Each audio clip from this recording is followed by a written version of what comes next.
Gracias, muy buenas tardes, muchas gracias por venir, bienvenidos a todos los que están en esta aula y a quienes nos escuchan en otros recintos del Colegio Nacional y también a quienes nos siguen por el streaming. Hoy continuamos con el ciclo de novelas mexicanas vinculadas con la historia, una exploración de cómo desde la ficción se ha recreado y discutido la historia de México. Comenzamos con La sombra del caudillo de Martín Luis Guzmán y seguimos con Pedro Páramo. Comentábamos que La sombra del caudillo es una obra de denuncia clara, novela en clave que reproduce lo que para Martín Luis Guzmán es la historia más genuina que había sido silenciada en tiempos del presidente Plutarco Elías Calles. En cambio, en el caso de Rulfo tenemos más bien una reconstrucción simbólica de lo que son los hechos y nos adentramos en el enigma de la historia, cómo entender lo que sucede y el contraste entre el tiempo lineal de los sucesos, lo que tiene una secuencia, y el tiempo circular que vuelve sobre sí mismo del mito.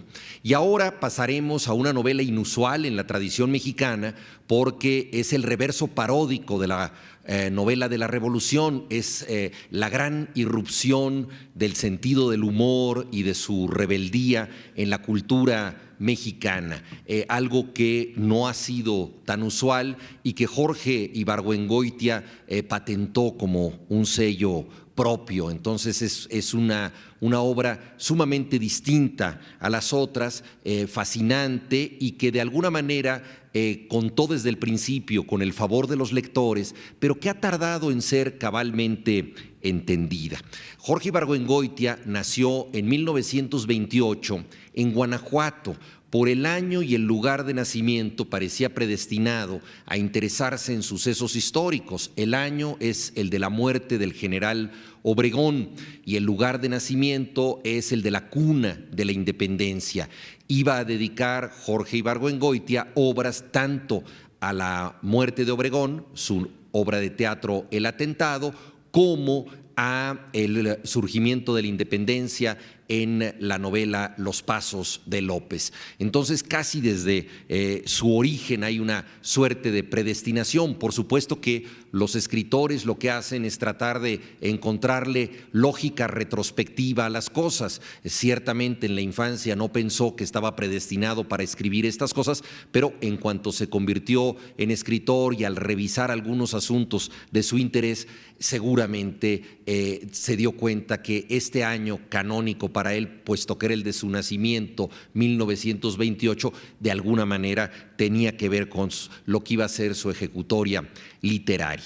La obra de Jorge Ibargüengoitia es entrañable de muchas maneras para nosotros. Pocos escritores han capturado el tono coloquial de las tertulias, de los chismes, de los rumores, de la maledicencia. En Jorge Ibargüengoitia hay un sentido espontáneo de contar que muchas veces nos recuerda el secreto traicionado, la infidencia, el malentendido, una serie de recursos que se dan mucho en el lenguaje oral y que no siempre aparecen en la literatura. Entonces este tono que muchas veces le viene de sus tías de Guanajuato, de sus parientes, de antiguos profesores, lo recupera en las novelas y también en el maravilloso trabajo periodístico que él hizo. De 1968 a 1976, durante 8 años, Jorge Ibargüengoitia colaboró en el periódico Excelsior dirigido por Julio Scherer. Según él recordaría, en una ocasión le dijo Scherer: escribe de lo que te dé la gana, no quiero que escribas sintiendo que tienes obligación de ser analista político, quiero que escribas de aquello que a ti te interese. Y al colaborar 2 veces a la semana en el periódico Excelsior, Ibargüengoitia renovó el arte de la crónica. Él decía que tenía el mejor trabajo de México porque escribía sus 2 crónicas el lunes y tomaba un camión de Coyoacán, donde vivía, a las oficinas del Excelsior, aquí muy cerca, en Reforma, y decía: para el lunes al mediodía yo ya había acabado mi trabajo de la semana.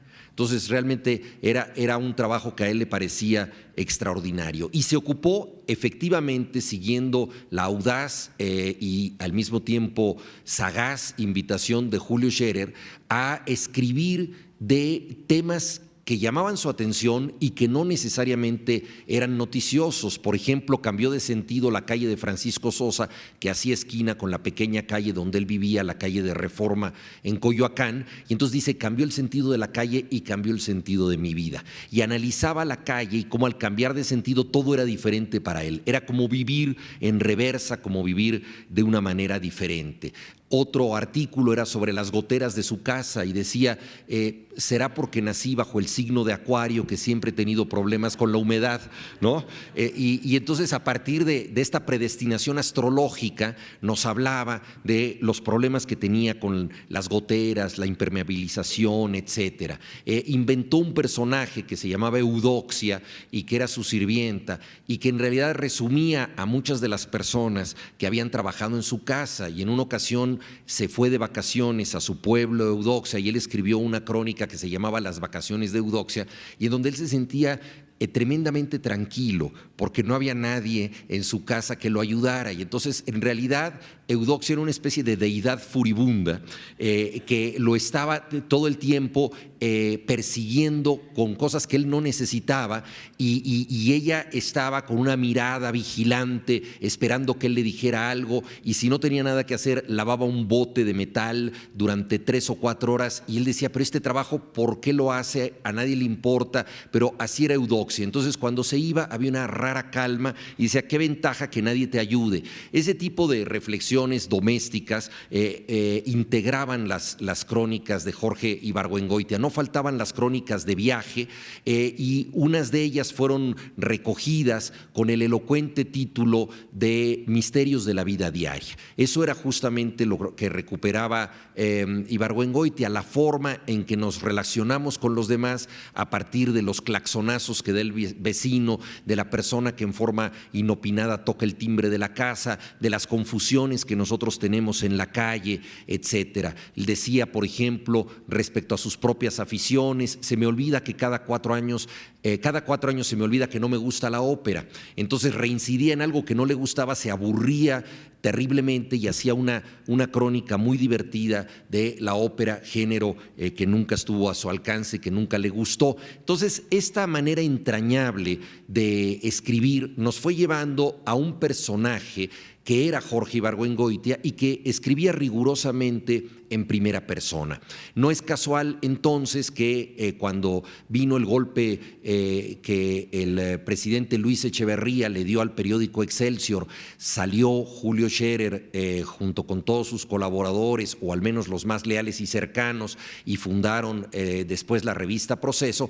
En solidaridad con él, Octavio Paz, que dirigía la revista Plural, el órgano cultural y literario de Excelsior, decidió también abandonar ese proyecto y fundar la revista Vuelta. Decía yo, no es casual que ahí Jorge Ibargüengoitia tuviera una columna con el título precisamente de En primera persona. Es decir, él era el narrador y muchos de los malentendidos que ocurrían en la crónica tenían que ver con un humor ejercido sobre todo contra sí mismo. Es decir, el gran humorista no solamente se burla de los demás, sino también y sobre todo de su propia mirada, y al desacreditarse se vuelve más entrañable para nosotros. Entonces, buena parte de los recursos literarios de Jorge Ibargüengoitia se forjaron en el trabajo periodístico que renovó casi sin darse cuenta. Podríamos decir que fue un revolucionario secreto, porque no eran grandes alardes formales los que él hacía, pero a partir de sus crónicas autorizó a muchísimos otros articulistas a poder tocar temas del inmenso repertorio de la vida cotidiana y a poder tratar de reflejar las costumbres que definen nuestra vida sin que sean grandes noticias. Entonces, en ocasiones, él se ocupaba de un tema político, de algún tema, digámoslo así, deliberadamente noticioso, pero incorporó este riquísimo repertorio de minucias, la discusión de un guiso, el viaje a un balneario, la descompostura de un coche o un autobús en una carretera, en fin, las peripecias peripecias que a todos nos tocan y a partir de eso logró hacer una literatura perdurable. La prueba está en que sus libros de crónicas son tan leídos hoy en día como sus novelas. Jorge Ibargüengoitia tiene una característica peculiar que lo distingue de muchos otros escritores de la literatura mexicana, y es que fue un hombre sumamente práctico, fue alguien que tuvo una formación muy cercana a saberes artesanales y absolutamente concretos. Fue un notable Boy Scout. Hay un cuento de él que está incluido en su libro La Ley de Herodes, que es Falta de espíritu scout, y ahí cuenta cómo él y el jovencísimo Manuel Felgueres fueron un jamboree, que es una gran reunión de scouts. Decía, la palabra jamboree es una palabra, dice, es una palabra de origen indígena, de una de esas lenguas que nadie habla y que nadie sabe qué significa, ¿no? Entonces, bueno, esta palabra mitológica, jamboree, era una reunión de tribus, ahora una reunión de scouts. Y entonces ahí en los scouts él se convirtió en un consumado excursionista, en un observador de la naturaleza y adquirió ciertas destrezas prácticas que aparecen en sus textos. Muchas veces sentimos en Ibargüengoitia que es un narrador que está armado de una navaja suiza, de una navaja con muchos instrumentos distintos que pueden resolver circunstancias muy precisas. Su literatura tiene una muy clara composición de lugar, es extraordinariamente concreta y directa en el trayecto que tiene que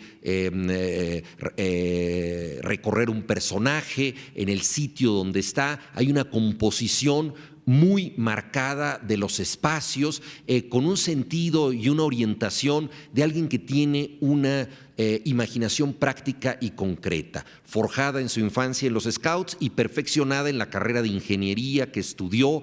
También durante un tiempo administró el rancho de unos parientes. Entonces es un escritor que domina muy bien ciertos elementos muy concretos de la trama que pueden vincular a las personas, una objetividad es muy eficiente para vincular a los personajes. Esta sensatez hace que también su sentido del humor tenga un carácter especial, porque muchas veces es muy cómico que alguien sea sensato en una situación absurda. Por ejemplo, un mexicano llega dotado de una mirada racional, práctica y sensata a una oficina de gobierno. Tiene que hacer un trámite y el trámite es barroco, abigarrado y kafkiano. Entonces, la mirada sensata establece un contraste que resulta profundamente cómico porque vista desde una perspectiva lógica, esa realidad resulta profundamente absurda. Entonces, muchas de las armas que tiene Ibargüengoitia para ejercer el sentido del humor provienen precisamente de esta sensatez a contrapelo, ¿no? Esta capacidad de advertir a través del sentido común que todo está equivocado. Es, creo que uno de sus mayores efectos de sentido del humor. Y tiene algunos textos sumamente conmovedores, por ejemplo, un texto sobre la muerte de su madre que se llama No manden flores, otro sobre sobre su mujer, la pintora inglesa Joy Laville, que es la autora de todas las portadas de Ibargüengoitia, y él escribe un texto sobre Joy Laville que se llama Mujer pintando en cuarto azul. Estos dos textos, el de la muerte de su madre, la evocación de su mujer pintando, son hondamente conmovedores, pero no utiliza Ibargüengoitia ningún alarde, digámoslo así, emocional y mucho menos sensiblero.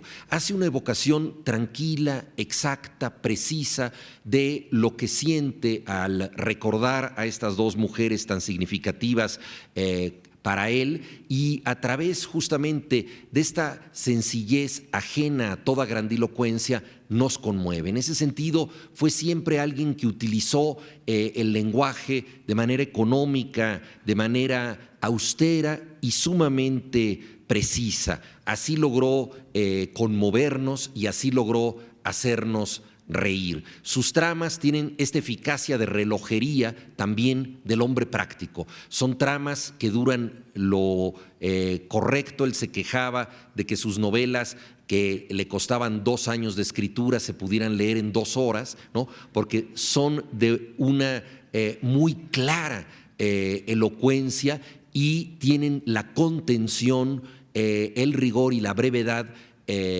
necesarios para ser obras que operan como mecanismos de relojería. Estuvo muy cerca de la tradición Ibargüengoitia. Pocos autores nos han dejado una visión más gozosa de la realidad inmediata. Él rebautizó a la región donde nació, Guanajuato, la ciudad, como Cuébano, la ciudad de Cuébano, y al estado como Plan de Abajo.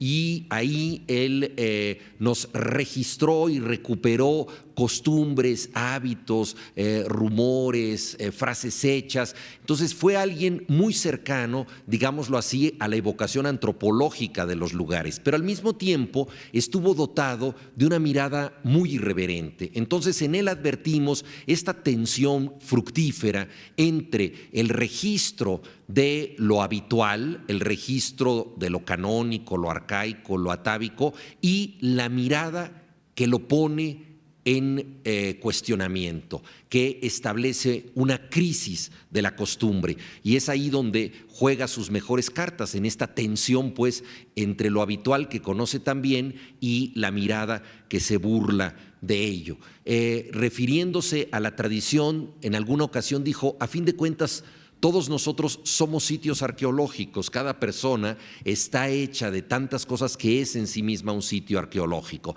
pero también llamó la atención a no tratar de interpretar nuestra realidad exclusivamente a partir de lo que hemos sido los mexicanos, de los grandes mitos, de las grandes leyendas que pueden explicar el carácter peculiar de lo que somos. Veíamos en la sesión sobre Martín Luis Guzmán que él fue precursor de los estudios de lo mexicano a partir de su libro La querella de México de 1915, y esta tentativa tiene el punto más conocido en El laberinto de la soledad de Octavio Paz en 1950, aunque prosigue hasta los años 80 con Roger Bartra y sigue todavía como un tema a discusión.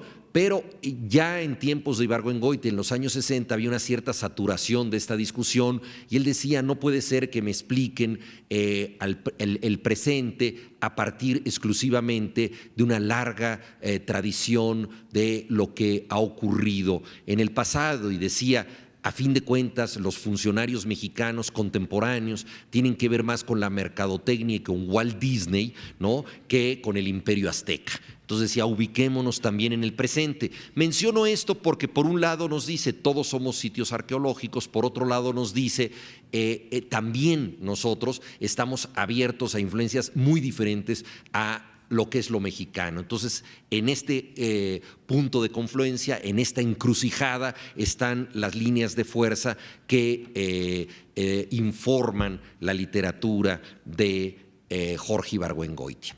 Él publica en los años 60 una serie de novelas y además colabora en el periódico Excelsior, y se convierte en uno de los autores más leídos de la prosa mexicana, sin ser del todo en aquellos años suficientemente valorado por la crítica. Previamente, Jorge Ibargüengoitia había tratado de ser dramaturgo. Su primer género fue la crítica teatral y la dramaturgia. Fue alumno de Rodolfo Usigli, a quien apreciaba mucho porque un escritor que apreciaba tanto las destrezas prácticas como Ibargüengoitia admiró en Usigli el rigor para transmitir los trucos del oficio. O sea, no era un maestro que llenara las clases de teoría, que se fuera por las ramas, por así decirlo, sino que le daba a sus alumnos herramientas concretas para desarrollar su trabajo. Incluso se preocupaba por detalles tan significativos para un dramaturgo como, por ejemplo, su apellido. En alguna ocasión, Rodolfo Usigli le dijo a Ibargüengoitia: tienes un apellido demasiado largo. Recuerda lo siguiente: Las marquesinas de los teatros mexicanos nunca tienen letras suficientes, es un gran problema. No pongas títulos muy largos en tus obras porque no va a haber letras para todas las palabras de la marquesina. Y con tu apellido, pues nunca van a poner obra de Jorge Ibargüengoitia. Entonces, abrevia tu nombre. ¿Por qué no te pones Ibar? Suena original. No quiso aceptar este consejo de su maestro. Trató de poner varias obras, ganó algunos concursos, entre ellos el muy importante Premio Casa de las Américas en 1963 con su última obra de teatro, El Atentado. Pero, por ejemplo, esta obra que obtuvo ese premio importantísimo en América Latina tardó 12 años en ser puesta en escena. Nunca tuvo fortuna con las puestas en escena, discutía y se peleaba con los directores y los actores, y en alguna ocasión dijo famosamente: tengo facilidad para el diálogo, pero no para sostenerlo con gente de teatro. Entonces, abandonó la dramaturgia. La crítica teatral también fue una de sus pasiones frustradas. Era muy irreverente Jorge Ibargüengoitia, no solo por su sentido del humor, sino porque nunca tuvo él una idea de que hubiera que respetar a nadie por decreto. Él creía en la crítica, y en una sociedad que no siempre es muy democrática como la mexicana, de pronto el hacer comentarios adversos a un escritor importante podía tener consecuencias graves.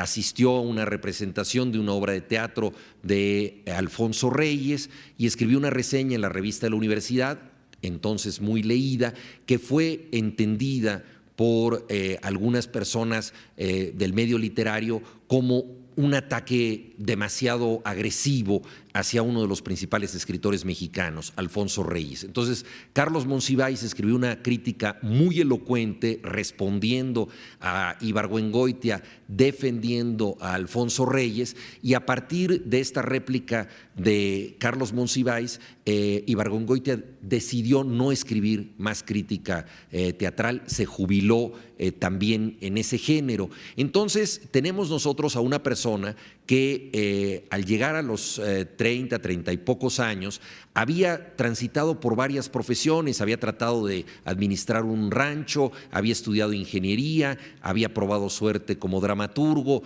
había practicado la crítica teatral y tardíamente llega a la novela. La primera de ellas es Los Relámpagos de Agosto, tema de esta conferencia publicada en 1964 y que también le valió el premio Casa de las Américas, un año después de haber ganado el premio como dramaturgo. Antes de entrar a la novela, me gustaría reparar un poco en la recepción crítica de Ibargüengoitia. Uno de los temas más recurrentes en sus crónicas era cierta queja de que la gente lo considerara humorista y sobre todo humorista.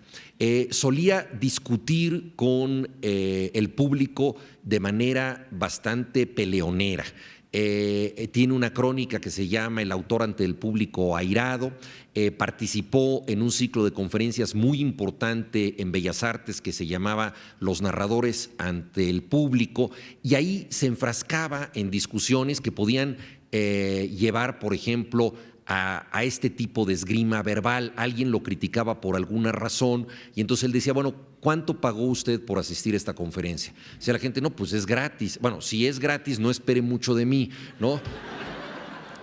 Una respuesta típica de él. Otra cosa es que una persona le decía: oiga, pero este texto que usted escribió, ¿no podría haber hecho esta otra cosa y haber escrito un libro que fuera por tal lado? Entonces le decía: ¿por qué no escribe usted su propio libro? Y me deja de molestar. Entonces, como buen humorista, tenía un tono bastante hosco, tenía un tono combativo y poco tolerante en ocasiones. Entonces, no siempre tuvo un buen encuentro con su público. A propósito del sentido del humor, escribió un texto canónico que es, yo creo que de lectura obligatoria para cualquier escritor que desee utilizar la ironía, que se llama Humorista, agítese antes de usarse. Y es un texto formidable en donde él dice que cada vez que alguien lo elogia por ser chistoso, en realidad le está sugiriendo que es divertido pero no profundo. Recuerda que la cultura mexicana ha sido una cultura hondamente desgarrada. Esto es explicable, la historia de México, y estas conferencias tienen que ver con esos quebrantos, ha sido muy dura, ha sido muy difícil, no se puede tomar a broma todo lo que sucede. Entonces, ha sido difícil ejercer el sentido del humor en estas circunstancias. Pensemos tan solo en algunas obras clásicas de nuestra literatura: Muerte sin fin, de José Gorostiza; El laberinto de la soledad, de Octavio Paz; Los días enmascarados, de Carlos Fuentes; El luto humano, de José Revueltas; Nostalgia de la muerte, de Javier Villaurrutia.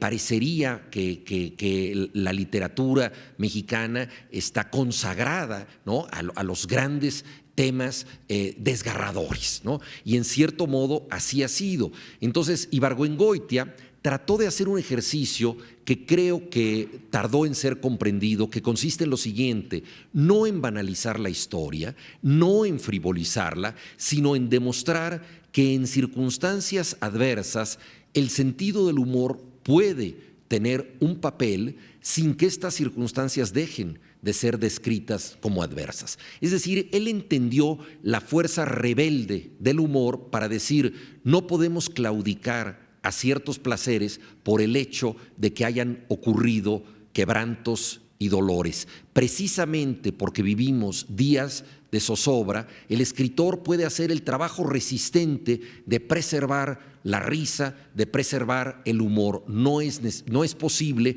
que eso también nos sea robado o secuestrado.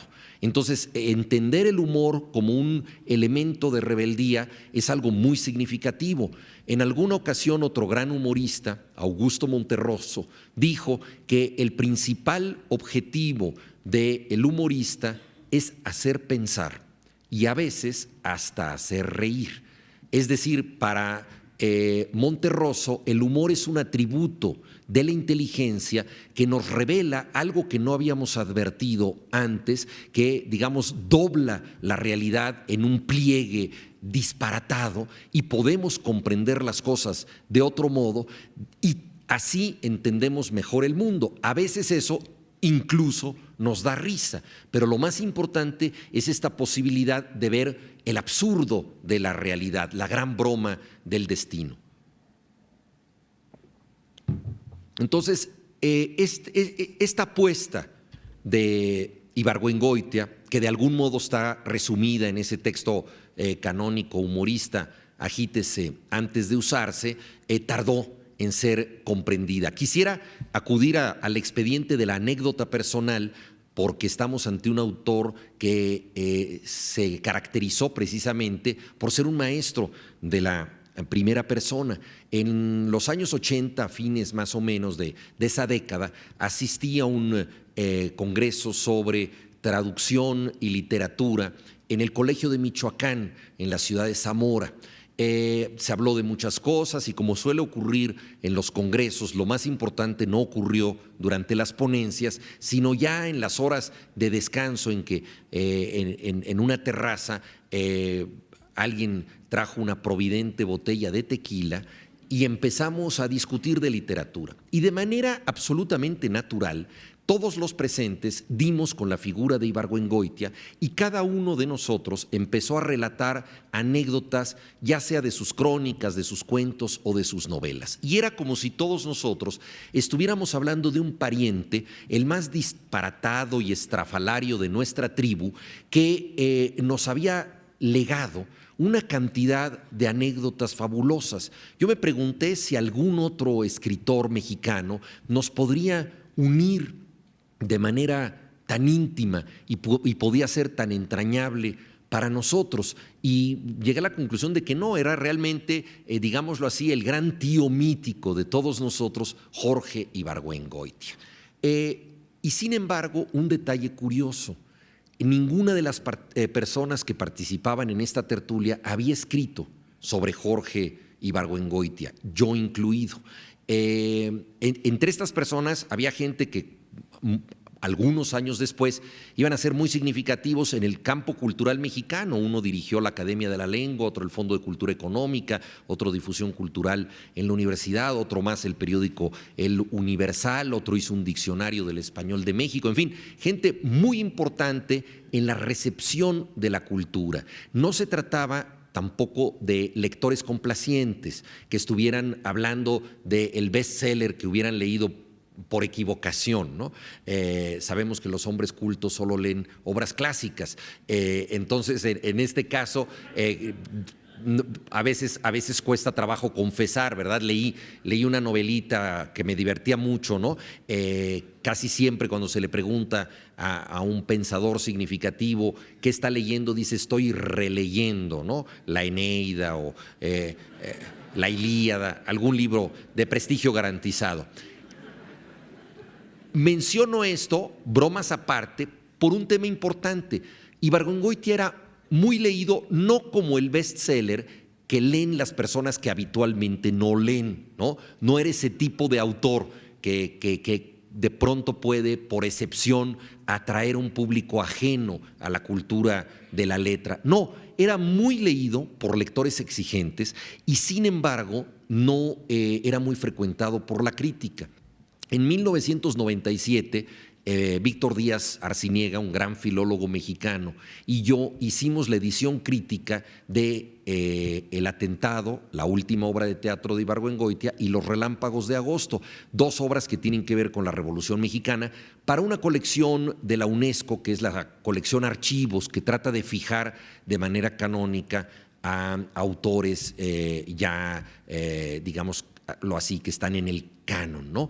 En la mayoría de los casos, la dificultad que tienen los coordinadores de esos volúmenes es discernir entre los muchos textos que existen sobre esos autores, cuáles son los que deben acompañar la edición definitiva, la edición crítica. En nuestro caso, faltaba mucha obra crítica. En 1997 comenzaba Internet. Ni Víctor ni yo teníamos cuenta en Internet, pero ya podíamos consultar Internet. Y entonces iniciamos una búsqueda y encontramos una señal muy halagüeña que decía nuevos estudios sobre Jorge Ibargüengoitia. Entonces nos metimos a ese sitio y descubrimos con azoro que la noticia era que Víctor y yo estábamos organizando nuevos estudios sobre Ibargüengoitia. O sea, la serpiente se mordía la cola. Más allá del dato anecdótico, lo menciono porque en 1997 estaba, por ejemplo, un solitario libro de Ana Rosa Domenela, gran ensayista literaria de origen argentino que vive en México. Había algunos estudios críticos, pero realmente era muy poca la valoración que había sobre este escritor. ¿A qué se debía esto? Bueno, a varias cosas. Mencionaba yo la dificultad de entender el sentido del humor como parte de la alta cultura y no como un simple divertimento. Ese es un tema. Cierta discrepancia con la República de las Letras por opiniones críticas que él tenía, por no haber querido participar demasiado en las tertulias o los grupos literarios. Pero creo que lo más importante era la desacralización que Ibargüengoitia había hecho de nuestra historia. Hay un texto de él que sirve de ejemplo a esto, que se llama Revolución en el Jardín, que no tiene que ver directamente con la historia de México, sino con la mirada de un mexicano de la Revolución cubana. Él gana en dos ocasiones el premio Casa de las Américas, como les he dicho, primero en teatro, luego en novela. Lo invitan a La Habana, recorre la isla y escribe un texto desternillante que se llama Revolución en el Jardín, pero que es un texto muy crítico de algunos excesos de la Revolución cubana, dogmatismos, cosas que no funcionan, una mirada que desde el punto de vista contemporáneo es perfectamente lógica y sensata, pero que en aquella época tenía este atrevimiento, como yo señalaba antes, de poner la sensatez donde normalmente no debe estar, es decir, de establecer un punto de contraste entre el sentido común y una realidad no necesariamente lógica. Entonces, mucha gente de izquierda dijo, oye, ¿cómo te dan 2 premios la Revolución Cubana? Qué mal agradecido, ¿cómo te vas a burlar de estas cosas? Y él decía con bastante lógica, me estoy burlando de mí mismo, me estoy burlando de mi punto de vista, de lo que no comprendí yo, de mis malentendidos como cronista, no pretendo tener razón en nada, es la mirada de un guanajuatense despistado en la Cuba de los milicianos y de los barbudos y de Fidel y todo esto. Pero hubo bastantes malentendidos de lectura. Y lo mismo ocurrió en forma mucho más enfatizada con la lectura que él hizo de la Revolución Mexicana, porque El atentado es una obra en donde él habla del asesinato del general Obregón prácticamente en clave de caricatura. José León Toral, el asesino de Obregón, entró al restaurante de La Bombilla disfrazado de caricaturista. Esto, que parece un simple detalle casuístico, fue entendido por Ibargüengoitia como una metáfora de lo que él podía hacer. O sea, el asesino lo mató de 7 balazos, pero un escritor puede acabar con una figura egregia, con un guía de hombres, con un prócer, a través del punzón de la caricatura. Entonces dice, yo voy a hacer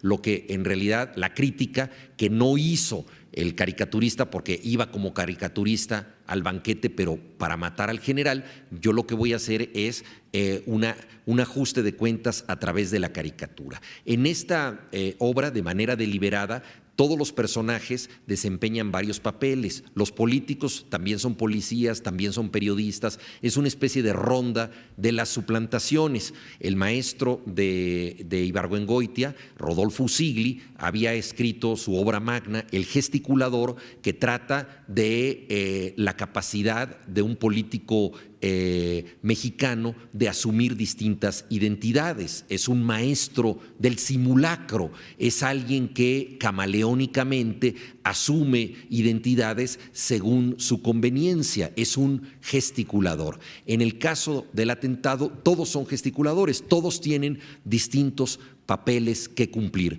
Y en un efecto de distanciamiento como los que le gustaban a Bertolt Brecht, se exhiben películas de la Revolución Mexicana que son documentales, es decir, lo único real que sucede son películas de la Revolución, y lo que se ve representado es el gran teatro de las apariencias de la política mexicana, desde el deseo de Obregón de reelegirse hasta el asesinato, pasando por el proceso judicial y los tribunales y el juicio de la prensa. Entonces, todo esto fue de una alta irreverencia. La obra tardó 12 años en montarse, nunca tuvo una corrida muy exitosa. La última frase del caudillo Obregón no es una palabra célebre, o sea, no es algo así como las armas nacionales se han cubierto de gloria, o si tuviéramos parque no estarían ustedes aquí. No, las últimas palabras, de acuerdo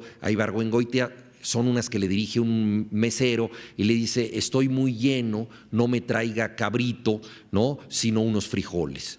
Entonces, el gran líder de la Revolución Mexicana muere pidiendo unos frijolitos, lo balacean y cae sobre un plato de mole o de salsa borracha, ¿no? Entonces, es una desacralización muy fuerte, muy fuerte. Y los Relámpagos de Agosto hace una operación parecida que desconcertó mucho a la crítica. Y es interesante leer en la edición de archivos, hicimos una recopilación de las críticas de la época, en donde mucha gente decía que no solamente se burlaba de ciertos generales, Jorge Ibargüengoitia, sino que se burlaba de la revolución misma, de la lucha por la justicia social que había cobrado tantas muertes y que había sido transformadora de México en muchos sentidos. Entonces, para muchos críticos, esta actitud de Ibargüengoitia era no solo irreverente, sino irresponsable. Entonces, se le leía, pero parecía un atrevimiento exagerado pensar que esta visión tan irónica tan sarcástica contribuía a entender mejor a México. Creo que las cosas han cambiado lo suficiente para que nosotros veamos esto de manera distinta. Ustedes recordarán que Marx dijo famosamente en el 18 Brumario de Luis Bonaparte que la historia ocurre dos veces, primero como tragedia y luego se repite como comedia. Y quizá en los tiempos que corren de Peña Nieto más bien se repite como telenovela y como telenovela trágica. Entonces, en el caso de Ibargüengoitia, él lo que nos quiere decir es la revolución efectivamente surge por una serie de causas, pero quienes la consuman y lo que vino después solo puede darnos risa y solo es ridículo. Es una visión muy radical de la clase política derivada de la revolución. Entonces, durante los años 60 y 70 sobre todo, no fue fácil ajustarse a esta visión tan desencantada como la de Ibargüengoitia. Antes de entrar propiamente en la novela, me gustaría recordar una tesis central sobre la novela histórica de Isaiah Berlin, el gran ensayista inglés, que escribió en su libro El zorro y el erizo. Él ahí nos dice una cosa muy importante para entender la novela histórica, que dice: en los momentos históricos, los hombres históricos no solo hacen cosas históricas. Es decir, si uno lee una novela como Guerra y Paz de Tolstoy, va a encontrar que en medio de la batalla de Borodino la gente silba una canción, se acuerda de su novia, planea una cena, se preocupa por su madre, tiene un problema con su propia ropa, en fin, ve la realidad no solamente a partir del suceso histórico, sino de la vida cotidiana que procelosa continúa en el tráfago de los grandes acontecimientos. O sea, la diferencia entre el historiador y, a no ser que sea un microhistoriador, por ejemplo, como Luis González y González, que supo entender también estas características, pero básicamente el historiador de grandes acontecimientos y el novelista histórico, es que el novelista histórico se fija en detalles cotidianos. Hay una crónica maravillosa del joven Goethe sobre la guerra franco-prusiana, y es un comentario que le hace un soldado alemán a Goethe y que registra, y fíjense ustedes, el talento literario para entender lo histórico de Goethe. Le pregunta a este soldado muchas cosas hasta que llega a la vida cotidiana. Y el soldado empieza a hablarle de lo que está, y en un momento dado le dice el soldado prusiano: yo supe que nosotros no podríamos ganar la guerra porque cuando yo probé fui en una ocasión, tuve oportunidad, habían abandonado un campamento los enemigos y habían dejado unas ollas con restos de sopa, y yo comí el resto de una sopa y me di cuenta de que si nuestros rivales hacían sopas tan sabrosas, nunca les íbamos a poder ganar. Un ejército que se había preocupado por llevar tantos condimentos tan buenos y preparar tan buena comida en el campo de batalla era indestructible. Es una clave absolutamente cotidiana y doméstica para entender una gesta militar. Eso es lo que procura el novelista, ese tipo de circunstancias. Entonces, en los momentos históricos, los hombres históricos no solo hacen cosas históricas. Esa es la clave para entender cómo se fragua la novela histórica. Ahora bien, ¿qué sucede con Ibargüengoitia? Que sus personajes históricos, en los momentos históricos, lo único que hacen son cosas no históricas. Es decir, estamos ante unos bribones que son capaces de tomar una ciudad porque ahí tienen una amiga a la que quieren visitar y con la que quieren dormir y quieren llegar a tiempo, entonces precipitan el ataque para poder dormir en ese sitio, o saben que en otra ciudad hay una fonda maravillosa donde se sirve un estupendo filete, entonces hay que llegar a esa fonda. Entonces van decidiendo todas sus acciones militares y todo su proceder político y estratégico a partir exclusivamente de puros impulsos primarios. Entonces, así como en la novela histórica hay elementos que tienen que ver con algo que no es histórico, sino que es exclusivamente la satisfacción sensorial de los placeres, en el caso de los protagonistas de Ibargüengoitia, todo lo que ocurre tiene que ver con esa satisfacción, es decir, extrema este procedimiento que atribuye Isaiah Berlin a la novela histórica y rompe con la solemnidad de nuestra historia patria. Tiene un artículo que se llama El lenguaje de las piedras y en donde dice: es curioso que haya tantas estatuas de héroes en un país donde nadie quiere ser héroe y donde los únicos héroes son los que mataron, los que fusilaron, a los que les fue pésimo. Dice: no hay nada más desagradable que ser un héroe mexicano. Los tiranos mueren en su cama, en el exilio, en México, en cambio los héroes les va muy mal. Y entonces hace toda una descripción de los héroes y luego de la estatuaria de los héroes, que es verdaderamente horrible, ¿no? Estas, pues no sé, una mazorca de 30 metros que alude a la creación del hombre según los mitos mesoamericanos, o unos caballos desbocados de tamaños no muy bien dimensionados que aluden a cierta carga de caballería, y luego algunos monumentos más abstractos, como por ejemplo él dice, bueno, un monolito que uno lo ve y dice esto debe representar al monolito, porque no parece representar nada y sin embargo está conmemorando una gesta histórica. Entonces se burla del lenguaje de las piedras, por lo tanto se burla del discurso oficial, de la historia que nos han contado y pretende entenderla como disparate. Y esto se refiere tanto a la historia de la revolución como a la historia cotidiana que él está viviendo. En 1976, por cierto, el primer año en que yo pude votar, hubo elecciones en México y los partidos de oposición, hartos de que siempre ganara el PRI a través de múltiples triquiñuelas, se negaron a presentar candidato. José López Portillo fue el único candidato de esa contienda. Jorge Ibargüengoitia escribió famosamente en el Excelsior antes de las elecciones: el domingo son las elecciones. ¡Qué emocionante! ¿Quién ganará? Esa era su historia presente, ¿no? Y así trató la historia de la revolución en Los Relámpagos de Agosto. La trama de Los Relámpagos de Agosto es de 1929, es el momento, ya lo hemos mencionado aquí, del callismo, poco antes de ese informe de gobierno en el que el presidente Calles llama a pasar de la política de las armas a la política de las instituciones. Se está combatiendo la guerra cristera y ocurre una rebelión que es la de Gonzalo Escobar. Para muchos historiadores mexicanos, la rebelión escobarista es en sí misma una parodia de la revolución. Si no, piensen ustedes, por ejemplo, en este detalle: le faltaba dinero a Escobar para organizar su revuelta, entonces fue a ver al secretario particular del presidente Calles, que era amigo suyo, y le quiso vender su coche, y entonces le iba a vender su coche al secretario particular del presidente para tener dinero para hacer la revolución contra el presidente.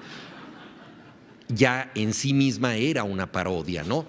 Hubo un momento de la rebelión escobarista en que empezaron a recibir órdenes creyendo que eran de sus aliados y en realidad las órdenes por telégrafo se las estaba dando el enemigo. Entonces decían, váyanse para allá, y se iban a su segura muerte. Entonces obedecían todas las órdenes, no de los aliados, sino del enemigo. Entonces era una rebelión absolutamente pintoresca, ¿no? Ibargüengoitia se ocupa de esta rebelión fallida, le sirve de matriz, aunque también acude a otros momentos de la Revolución Mexicana.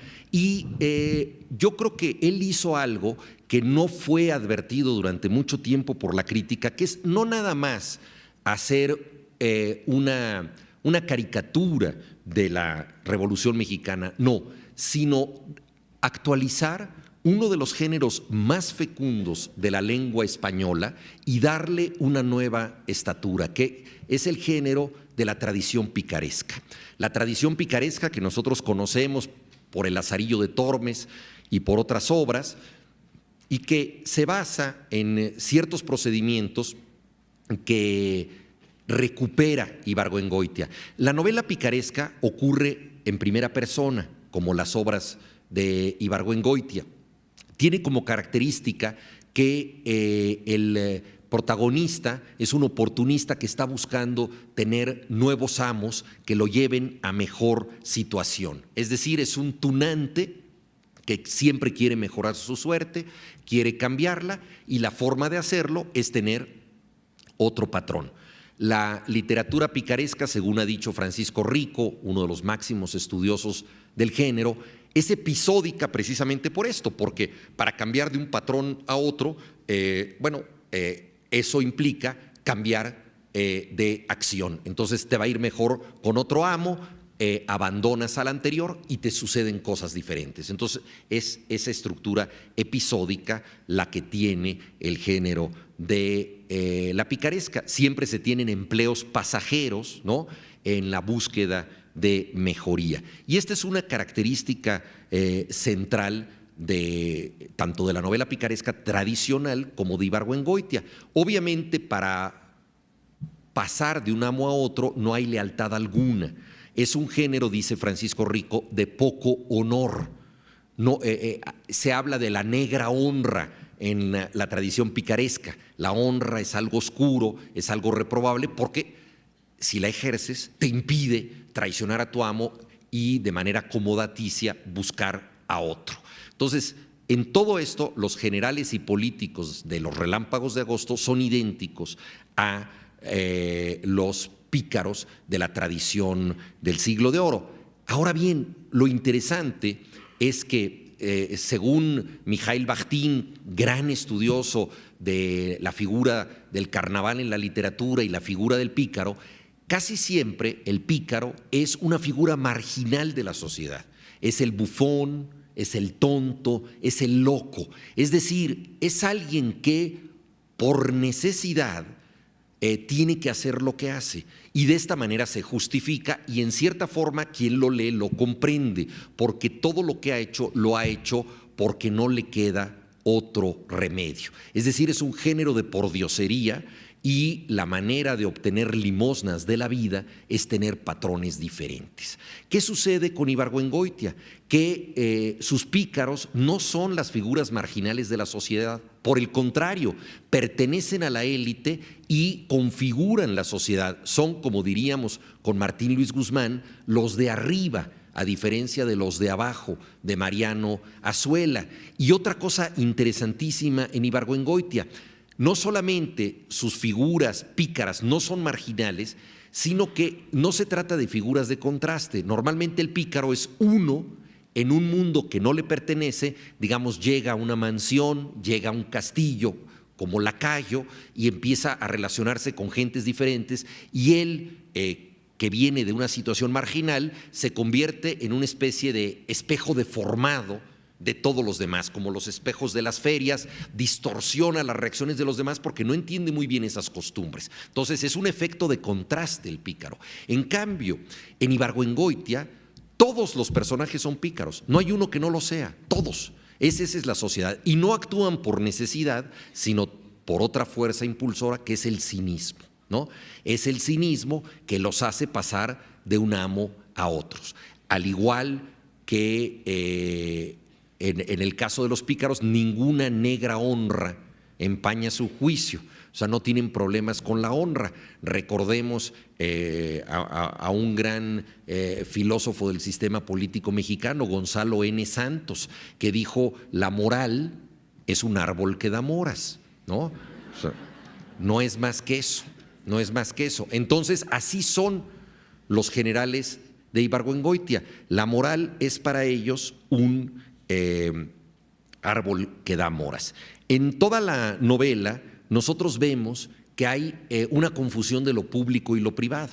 Lo que están haciendo los generales es buscar su mejoría, siempre con beneficio propio, para tener más dinero, para tener más mujeres, para tener más poder político. O sea, no hay ningún tema de convicción, es decir, es ya la revolución traicionada por las élites que la consumaron.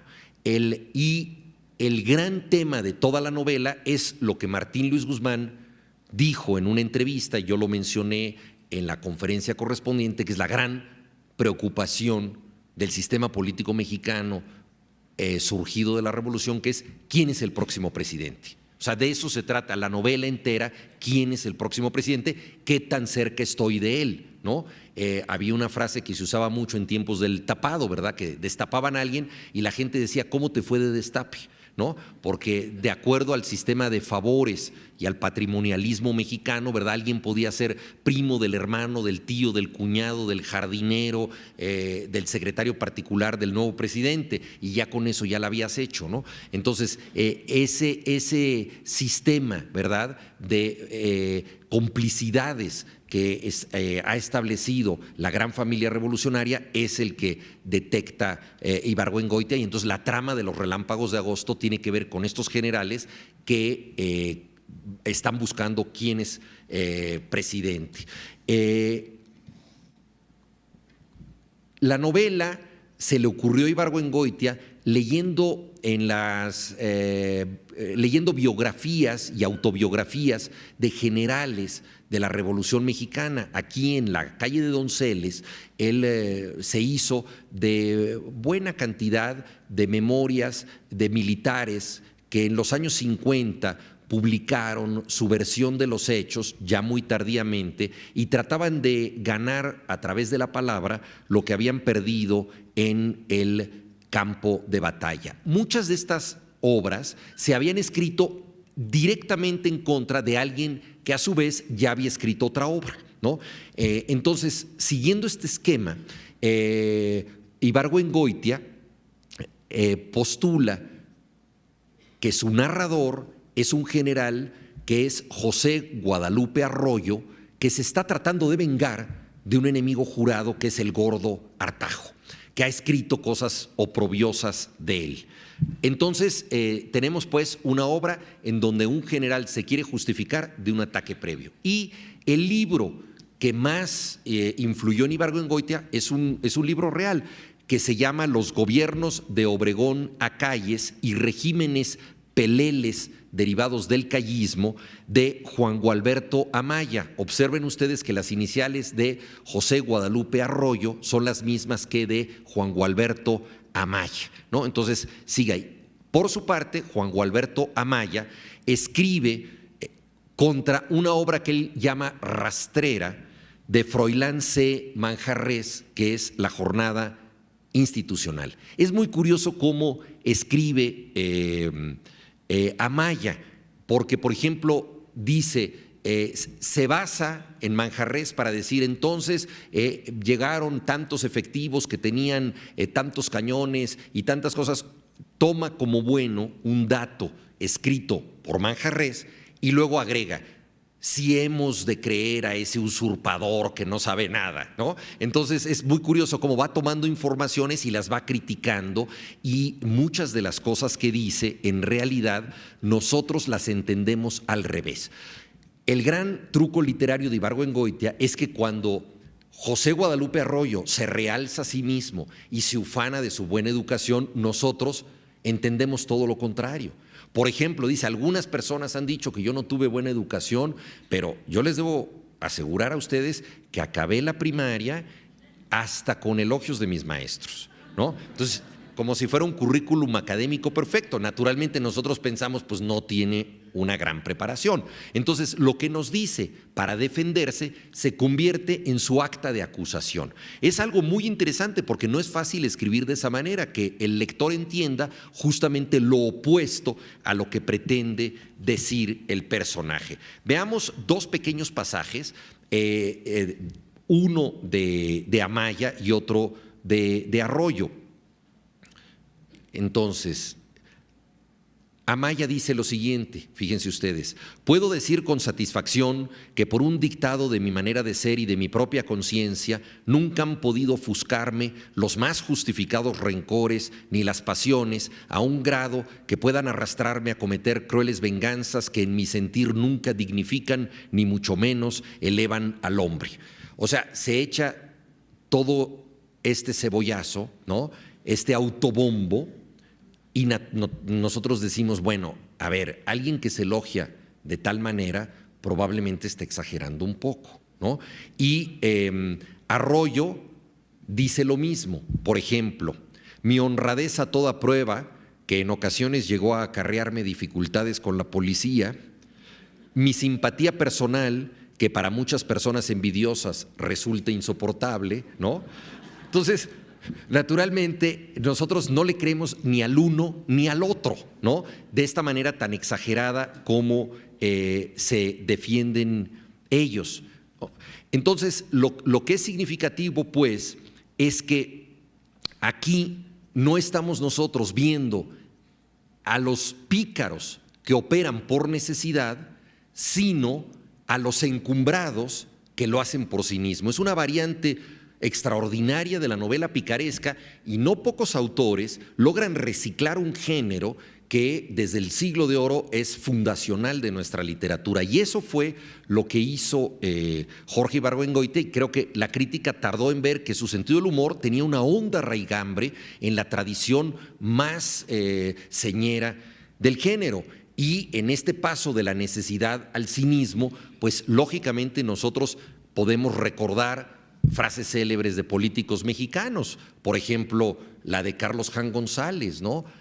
Un político pobre es un pobre político. Entonces, justamente una justificación del modus operandi de personajes como los de Ibargüengoitia. En las cosas que dice Ibargüengoitia, nosotros muchas veces nos damos cuenta de que a él los hechos históricos, perdón, no a Ibargüengoitia, sino a su personaje Arroyo, los hechos históricos le importan poco. Por ejemplo, un capítulo empieza diciendo, así estaba la situación política nacional cuando me fui a cazar liebres, ¿no? Entonces, no tiene nada que ver una cosa con otra, es decir, la situación política nacional es una revolución, conspiraciones, intentos de asesinato, fusilamientos, él se va a cazar liebres, ¿no? Luego habla de una persona que dice, muy importante, el Gordo Artajo, que es contra quien escribe sus memorias, dice, bueno, era muy importante, no sé bien por qué, bueno, tal vez porque tenía 7,000 hombres a su disposición. Obviamente ya sabemos por qué era importante, ¿no? Luego de pronto trata de decir algo, no lo puede hacer, ¿no? Y con enorme franqueza confiesa, dice, pues en el capítulo anterior iba a contar algo, pero no pude hacerlo por razones meramente literarias. Entonces, ese tipo de situaciones son extraordinarias, ¿no? Y también respecto al cinismo, por ejemplo, ¿no? Un hombre cambia de bando y dice, comprendimos que se había pasado al enemigo, no lo critico, hizo bien, yo hubiera hecho lo mismo si no fuera tan íntegro. Es decir, el enemigo tenía razón, el enemigo tenía mejores tropas, el enemigo ganó, pero yo soy muy íntegro. En realidad lo que hizo fue no pasarse a tiempo al enemigo, es lo que nosotros entendemos, ¿no?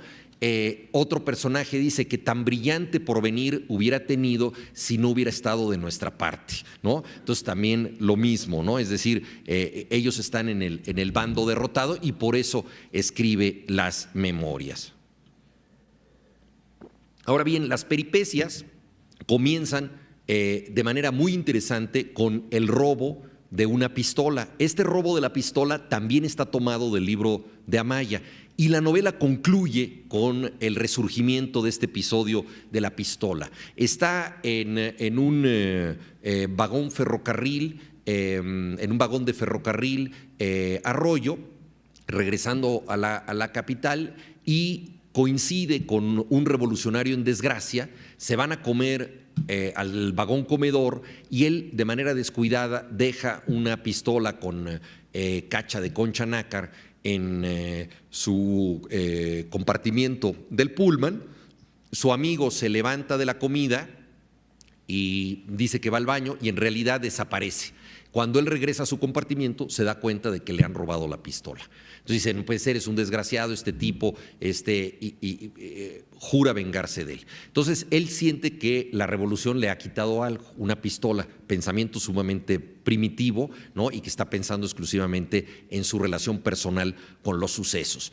Y después de eso, el presidente en funciones, Marcos González, muere y él asiste al funeral en su casa. Entonces llega ahí y la viuda del presidente González le dice: Lupe, qué bueno que viniste. Fíjate nada más que las últimas palabras de mi querido esposo fueron: dale este reloj de oro a Lupe que tanto lo he querido. Pero ¿qué crees? Ese reloj no lo encuentro porque se lo robó Eulalio Pérez H., otro de los ahí presentes. Entonces a él le acaban de robar la pistola y ahora resulta que la última voluntad del presidente, que era darle un reloj de oro, le han también birlado este reloj. Mientras tanto, los demás asistentes al funeral se están bebiendo las botellas del difunto y están arrasando con lo que pueden, ¿no? Metáfora de digamos, la cleptocracia revolucionaria, ¿no? Entonces, después del funeral viene el entierro en el Panteón de los Dolores. Y en el Panteón de Dolores, después de que se celebre el entierro, va caminando por las tumbas. No sé si han ido alguna vez al Panteón de Dolores. Es fácil entrar, es bastante difícil salir, aunque uno esté vivo. Y se pierde entre las tumbas. Y entonces de pronto ha llovido, las tumbas están anegadas y hay una tumba abierta ahí, y se encuentra con el Eulalio Pérez H.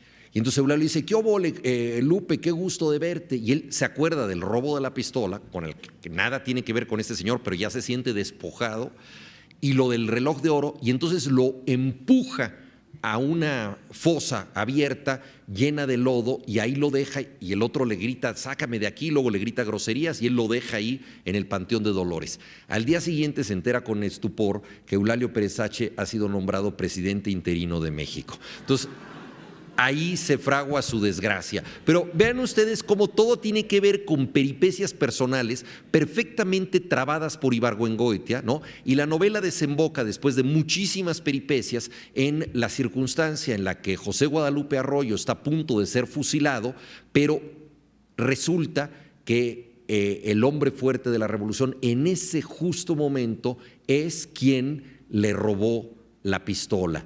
Y entonces lo perdona y le dice: Lupe, ¿cómo te voy a matar a ti si tú fuiste tan amable de regalarme tu pistola?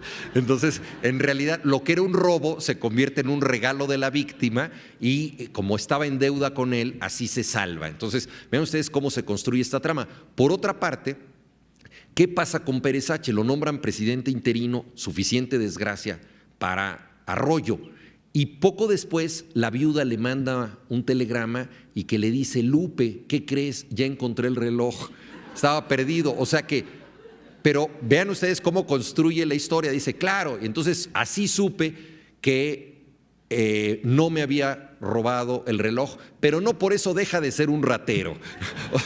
O sea, no hay manera de modificar el juicio porque el juicio no depende de los hechos, el juicio depende de fabulaciones, ¿no? Y así también se van construyendo incluso las estrategias militares. Hay un episodio que sorprendentemente está tomado del libro 8,000 kilómetros de campaña de Álvaro Obregón. Y digo sorprendentemente porque es probable que, como genio de la guerra, Álvaro Obregón haya sido superior a la mayoría de quienes participaron en la Revolución Mexicana, y sin embargo hubo un episodio con un vagón dinamita absolutamente chusco que toma Ibargüengoitia para su novela. Hay una población que él llama Pacotas. Pacotas está en la frontera entre México y los Estados Unidos, y entonces el general Arroyo está encargado de tomar esa población, pero llegan unos norteamericanos a conferenciar con él y le dicen: francamente, nosotros los americanos ya estamos cansados de que ustedes los mexicanos se estén matando todo. Dice: pero además no solo se están matando, sino a cada rato nos están aventando balas al otro lado de la frontera. Dice: si ustedes van a tomar la población de Pacotas, no queremos que ni una sola bala pase al otro lado porque si no los vamos a invadir. Y entonces trata de que entre en razón el militar norteamericano y le dice: oiga, pero sea usted comprensivo, o sea, ¿cómo podemos hacer una guerra y que no se vaya ni una balita, ¿no? Pues nosotros, pues, y como están en la mera frontera y están afortinados ahí, dicen: no, pues aquí se van a ir, la mitad de las balas van a caer en Estados Unidos. Entonces, ¿cómo tomar una población sin que las balas vayan a dar a Estados Unidos? Y se enteran que el enemigo está afortinado en torno a la estación de ferrocarriles. Entonces ahí se les ocurre mandar un vagón dinamita que se llama Siragüen. A Ibargüengoitia le gustaba contar ciertas anécdotas como para desmitificar la función del escritor. En una época, los años 60, en que se hablaba mucho del escritor comprometido, en que muchos escritores decían yo escribo para conjurar a mis demonios, ¿no? Como si fueran personajes de vudú trascendente, otros que decían yo escribo para arrebatarle palabras a la noche, yo escribo, o sea, cosas tan grandilocuentes como esas. Él decía, pues yo escribo porque me divierte y cómo se te ocurren las cosas. Dice, pues yo necesitaba un nombre para el vagón Siragüen, se me descompuso el coche, igual no me acuerdo exactamente de la calle, pero creo que fue en Avenida Cuauhtémoc que se le descompuso el coche, o se descompuso el taxi donde iba porque él no manejaba, vio una lonchería que se llamaba Siragüen y dijo, pues que así se llame mi vagón. Entonces le gustaba contar esto para desmitificar la leyenda del escritor en estado de sublimidad total, ¿no? Que siempre tiene una razón trascendente para todo. Él dice, pues yo le puse Siragüen porque era una lonchería que vi y me gustó, ¿no? Entonces, Ibargüengoitia hace que este vagón sea lanzado, ¿no?, sobre la población de Pacotas, pero con tan mala suerte que se detiene, ¿no? Se detiene el vagón, ¿no?, y nunca puede llegar a su destino. Y ya avanzada la trama, explota cuando ya nadie lo necesita, ¿no?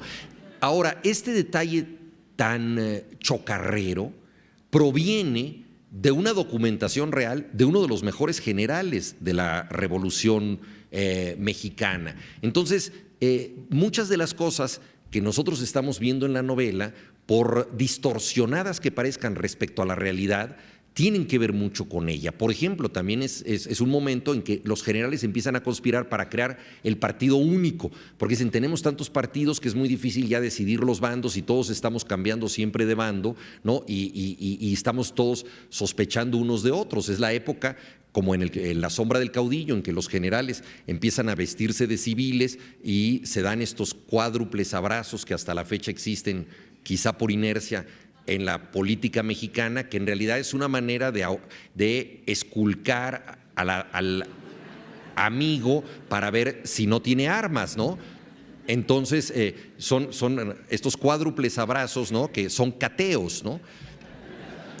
Y así es como se conducen estos generales y, por ejemplo, de pronto se rebelan no contra la Constitución, porque ¿quién se atreve a meterse contra la Carta Magna?, pero sí contra un inciso muy pernicioso que proponen derogar, que es el inciso N, y propusimos derogarlo, es que no nos convenía, ¿no? Esa es la razón histórica para derogar ese inciso. Entonces, nosotros estamos pues viendo distintos episodios que no están nada lejos de una realidad, por ejemplo, parecida a la de Martín Luis Guzmán, y hay muchas similitudes entre Martín Luis Guzmán y Jorge Ibargüengoitia, sobre todo en esta novela. El hecho, ya mencionado, de que se ocupa de los de arriba, o sea, no hay nada de masas, no hay nada de pueblo, es la élite la que está conspirando eternamente, en los mismos lugares en donde conspiran los protagonistas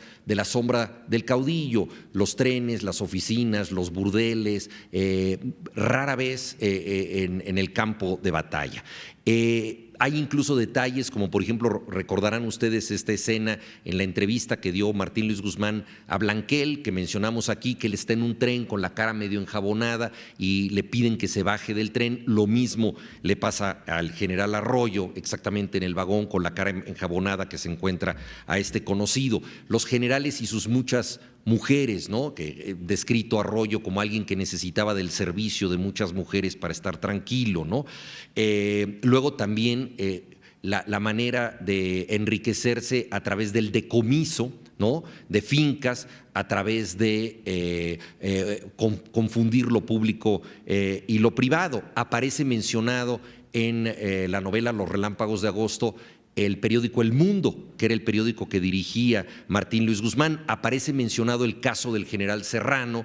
Toman una carretera y dicen, no vaya a ser que nos pase como al general Serrano en la carretera a Cuernavaca. Luego también la traición generalmente ocurre entre los más cercanos, es decir, los enemigos siempre son íntimos. Y eso lo mismo vemos en La sombra del caudillo, y veíamos el caso de Serrano, y hablando de cómo lo recibe Obregón, el cadáver, en el castillo de Chapultepec y le dicen: no vayas a decir que no te di tu cuelga el día de San Francisco. Pancho se lo dice con cariño y con crueldad. Entonces el enemigo es alguien íntimo, ¿no?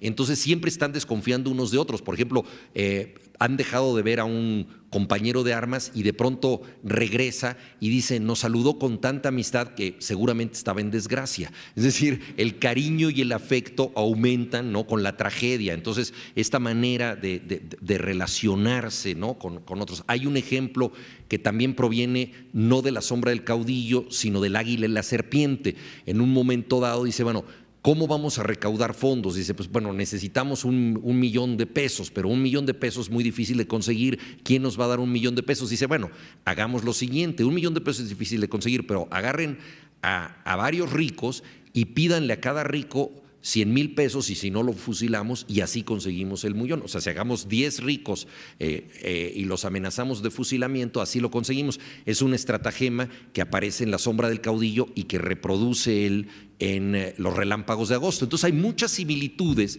¿no? Entonces la novela, siendo una novela disparatada de la realidad, tiene muchísimo que ver con ella, ¿no? Y en ese sentido yo creo que podemos nosotros hacer una doble lectura, o sea, la lectura de algo que no es testimonial, pero tiene que ver con la realidad, y luego, por supuesto, la distorsión de esa realidad a través del humor, ¿no? De alguna manera, lo que nos plantea Ibargüengoitia es que quienes no se han sometido al tribunal de la justicia, estos bribones que han sido muchas veces incompetentes y que se han beneficiado en nombre del pueblo de muchas cosas, ahora se pueden someter al tribunal compensatorio de la sátira. Es decir, la sátira tiene un propósito ético, es decir, los bribones no se salen con la suya, nos reímos de ellos.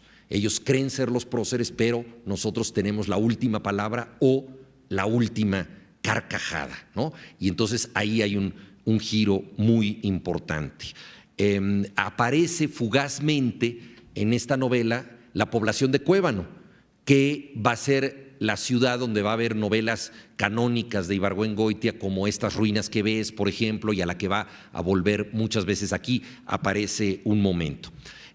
Para finalizar, me gustaría recordar que en el jurado que premió la novela Los relámpagos de agosto en La Habana estaba Italo Calvino, el gran escritor italiano que escribió una trilogía llamada Nuestros antepasados. A Italo Calvino le interesaba mucho entender la historia de Italia en clave diferente. Una de sus novelas más interesantes es El varón rampante, que pertenece a esta trilogía y que trata de un muchacho del siglo XVIII que sube a la copa de un árbol y dice: no voy a bajar de aquí. Es rampante porque vive toda su vida en la copa de los árboles. Es alguien que literalmente se anda por las ramas. Y en ese andarse por las ramas tiene una perspectiva muy diferente para ver la historia de su siglo, ¿no?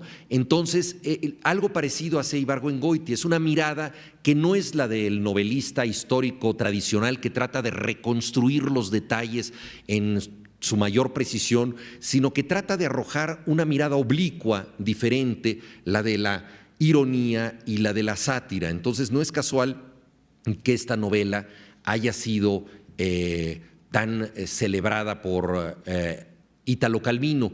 En ese jurado estuvo Fernando Benítez, el escritor y periodista mexicano, y él contaba que la persona que desde el principio abanderó la novela de Ibargüengoitia era precisamente Calvino, ¿no? Entonces, ahí nosotros nos damos cuenta de la dimensión que podía tener un escritor como Ibargüengoitia. Para otro escritor, ya en ese momento tardó la crítica mexicana en entender que, además de muy disfrutable, esta crítica de la revolución también entroncaba con la gran tradición picaresca y también nos permitía a nosotros ejercer la ironía, que no es un recurso superficial, sino que es un atributo de la inteligencia.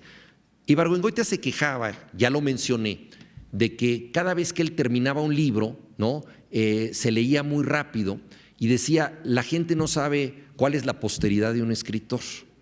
La posteridad de un escritor pocas veces es algo grandioso. termina una novela y su escritorio se ha convertido en una zona de desastre. Quisiera leerles una pequeña estampa de cómo veía el resultado de su trabajo Ibargüengoitia, nuevamente desmitificando la figura del escritor, ¿no? No es ya terminé mi obra magna y ahora la lanzo a la inmortalidad y a la gloria, nada de eso. ¿Qué sucede con el escritor cuando termina su trabajo? Dice Ibargüengoitia: mira uno a su alrededor. El cuarto está en un desorden total porque los últimos meses han sido caóticos.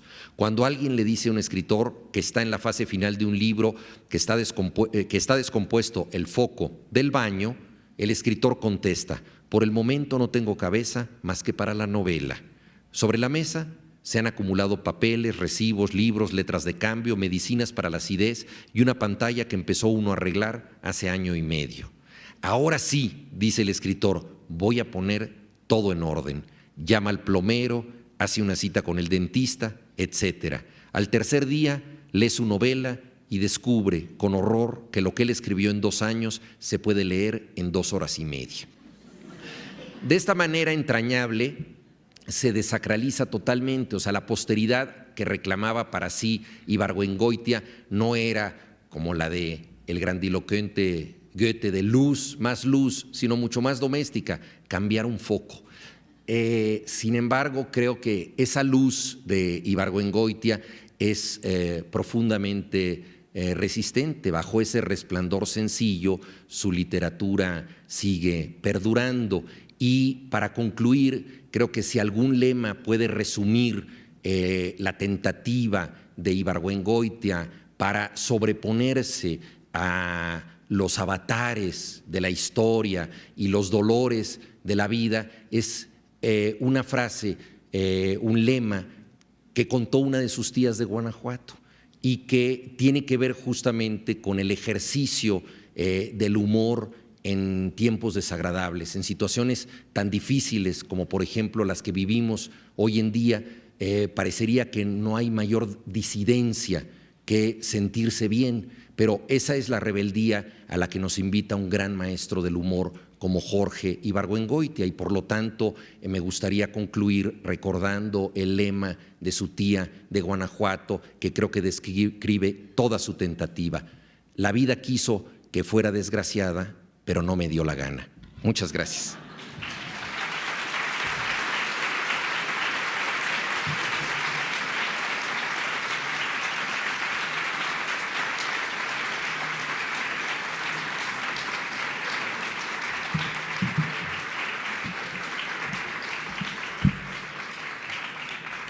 Muchas gracias, muy amables. Bueno, como siempre, tenemos unos cuantos minutos por si alguien tiene alguna duda, algún comentario, alguna pregunta. Con todo gusto estoy a su disposición. Les van a llevar micrófonos. Creo que nos van a prender un poquito más las luces, ¿verdad? Para que los pueda ver mejor. Ahí está ya. Bueno, antes que nada, muchísimas felicidades por la ponencia. Gracias. Yo considero los Relámpagos de Agosto como mi libro favorito. Y tengo yo una pregunta. Yo he visto ya muchas obras de Ibargüengoitia en el cine. No sé si haya habido algún intento de llevar, para mí, los Relámpagos de Agosto a la pantalla. Tú que estás, digamos, más sí, compenetrado en el mundo de la cultura, ¿no? La verdad es que no sé, y coincido contigo en que es un autor que se presta mucho para ser llevado a la pantalla. De hecho, su novela Maten a León originalmente fue un tratamiento cinematográfico. Por la extensión de las novelas de Ibargüengoitia, por sus muchos diálogos, él heredó, digamos, del dramaturgo la capacidad para los diálogos y también la habilidad para montar su novela episódicamente en escenas muy visuales. Entonces es fácil adaptar a Ibargüengoitia. No es casual que, por ejemplo, Estas ruinas que ves, dirigida por Julián Pastor, a mí me parece una película espléndida. Lo mismo la adaptación de Dos crímenes es muy buena. Entonces se presta para esto, pero que yo sepa no se ha filmado o a lo mejor ha habido intentos de los Relámpagos de Agosto, pero eso sinceramente lo desconozco. Sí, hola. Hola, me llamo Guillén Borrero. Hola, Guillén. Hola. Cuando la visión satírica del pasado, pues en el presente causa hilaridad, ¿cómo funciona eso cuando la misma situación del pasado es la actual? O sea, cuando la misma crítica sigue siendo casi intacta, ¿sabes? O sea, la situación es, bueno, con más tecnología, pero el contenido es bastante similar. ¿Qué función? Aparte del humor, claro. Sí. Bueno, lo que sucede con Ibargüengoitia es que la crítica que él hizo al sistema político mexicano en muchos modos sigue siendo actual. Es decir, la realidad podría haber cambiado y en efecto esta novela podría haber sido una novela satírica de la revolución, pero claramente muchas de las cosas que ocurren hoy en día y la manera de proceder de la clase política o de la gran familia revolucionaria siguen siendo vigentes. Lo mismo habíamos dicho nosotros para el caso de La sombra del caudillo. Entonces, esta sátira en ocasiones se ejerce sin pérdida hacia no solamente la forma en que sucede la historia contemporánea, sino hacia la forma en que se cuenta la historia contemporánea. Y esto tiene desde luego un elemento trágico para nosotros, porque una comicidad o una ridiculez que dura tantos años, pues solo puede ser lamentable.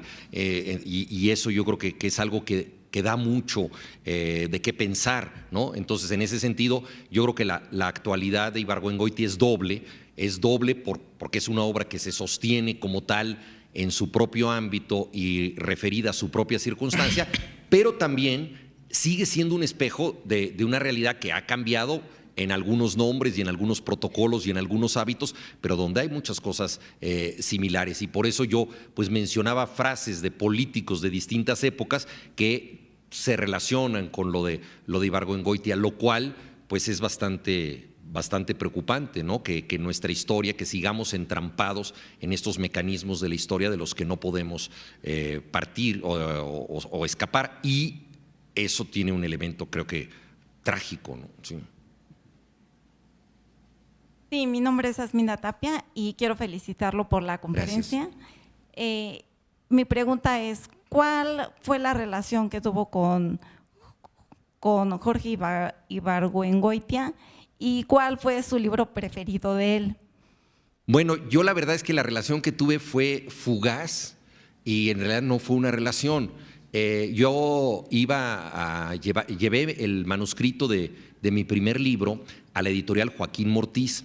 No sé si lo estaba yo llevando o iba yo a hablar con el director, porque la editorial Joaquín Mortiz era la editorial donde habían publicado por primera vez autores como el propio Jorge Ibargüengoitia, José Agustín, Ricardo Garibay, y publicaban los principales, José Emilio Pacheco, los principales autores de la narrativa mexicana, y desde luego para un joven escritor debutar en esa editorial era como debutar en el Fútbol Club Barcelona, era realmente algo soñado.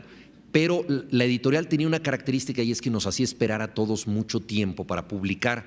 El libro que más tardó en publicarse llevó pues en el título su penitencia, porque era de un autor colombiano, Óscar Collazos, y se llamaba Los días de la paciencia. Y ese libro se tardó creo que 7 o bien 8 años en ser publicado. El mío solo se tardó 4. Entonces yo iba regularmente a la oficina de Joaquín Mortiz aquí en la colonia Roma, en las calles de Tabasco y Mérida, pues de pronto pues a preguntar si había un avance, pero pues naturalmente yo hacía antesala hasta que me recibiera el editor, y tenía una puerta batiente como las de las cantinas del oeste, y de pronto vi subir a Ibargüengoitia, era un hombre muy alto, corpulento, que usaba una camisa de mezclilla, que entonces no estaba de moda, después iba a ser típica como de los militantes de izquierda, de ciertos pintores, etcétera, pero entonces era más bien de obrero, ¿no? Un hombre corpulento, iba como bufando, pasó frente a la secretaria con una mirada hosca, no la saludó, no saludó a los que hacíamos antesala y se metió sin avisar a la oficina del director, o sea, tenía derecho de picaporte. Entonces fue mi único contacto con Ibargüengoitia, verlo pasar de esa manera, malhumorado como buen humorista, ¿no? Pero pues la vida también puede ser interpretada en clave metafórica, ¿no? Entonces, con el tiempo yo entendí que él había pasado antes porque era un escritor que yo lo único que podía hacer era seguirlo, ¿no? Y estar siempre después que él, ¿no? Entonces fue mi trato, si es que se le puede llamar trato, con Jorge Ibargüengoitia. Sí, mi estimado Juan. Querido, ¿cómo estás? Tienes una cultura de seminarista, como diría nuestro amigo Federico Campbell, y te felicito. Tres cuestiones rápidas. Una de ellas es cuando el presidente López Portillo dijo: soy el único candidato. Con que solamente mi madre hubiera votado por mí, hubiera ganado. Y dos cuestiones rápidas de Ibargüengoitia. Una de ellas es, él en uno de sus escritos dice: lo que más temo, lleno de humor, es que el avión se caiga, y él iba en el avión, y caer en una sala de la colonia Narvarte. Y lo vaticinó porque cayó en el aeropuerto de Barajas, en España, y ahí murió. Y con esto termino. Jorge Ibargüengoitia encuentra a una persona en Francia y se acerca a la persona, y esta persona llevaba un pantalón de terlenca color verde perico con una camisa amarillo tango y unos zapatos azules o rojos, y le dijo: ¿usted es de Moroleón? Sí. ¿Cómo lo supo? Porque solamente una persona de Moroleón puede vestirse con esos colores. Le dice: he ahí la profunda ironía y el sentido del humor. Y gracias por esta magnífica conferencia. Muchas gracias, Hernán, por recordar estas escenas. Gracias. Sí, adelante. Antonio Galván Pastrana recibe un saludo a nombre de la Cofradía del Santo Derroche, que en algunas ocasiones nos has regalado algún mensaje. En el caso de esta obra que comentas, de Ibargüengoitia, pues la dedicatoria que le hace a Matilde, ¿no?, es extraordinaria. A Matilde, espejo de mi compañera de tantos años, espejo de mujer mexicana que supo sobrellevar con la sonrisa en los labios el cáliz amargo que significa ser la esposa de un hombre íntegro, ¿no? Buenísimo. ¿Sí? Yo creo que eso corona toda esta situación que tú nos has expuesto. Y la otra, la opinión que tiene, retomando sobre la pregunta que te habían hecho de esa relación que tuviste o no con Jorge Ibargüengoitia, la figura que hace tu amigo Jorge Fernández al señalar él que justamente en esa sala de la editorial Joaquín Mortiz terminó una época en la literatura mexicana con la salida de Jorge Ibargüengoitia de esa oficina y el nacimiento de una nueva era de la literatura mexicana con tu entrada a esa oficina. No, pues muchas gracias. Sí, es. Gracias.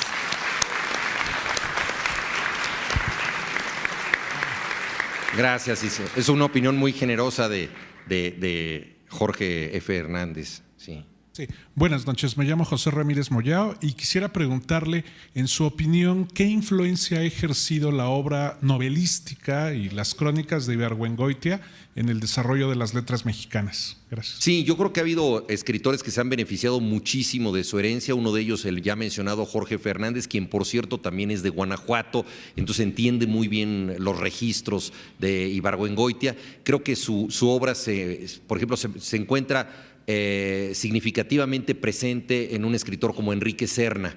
Enrique Serna, que es uno de los escritores que tiene mejor sentido del humor, tiene una obra satírica sobre la comunidad literaria mexicana que se llama El miedo a los animales, la historia de un judicial que tuvo veleidades literarias. De pronto hay un crimen en la República de las Letras y su jefe le dice: pues tú que conoces a esos extravagantes bohemios, ¿por qué no analizas ese mundo y ves quién es el criminal? Y entonces la gran broma de la novela es que este judicial va a conocer escritores y se sorprende de lo corruptos que son y encuentra cosas peores, ¿no?, de las que él conocía en el mundo criminal, y cuando regresa a la judicial al final de la novela dicen, ¿y qué haces por acá? Nos dice, estoy buscando aire fresco después de conocer a los intelectuales mexicanos. Es una sátira brutal.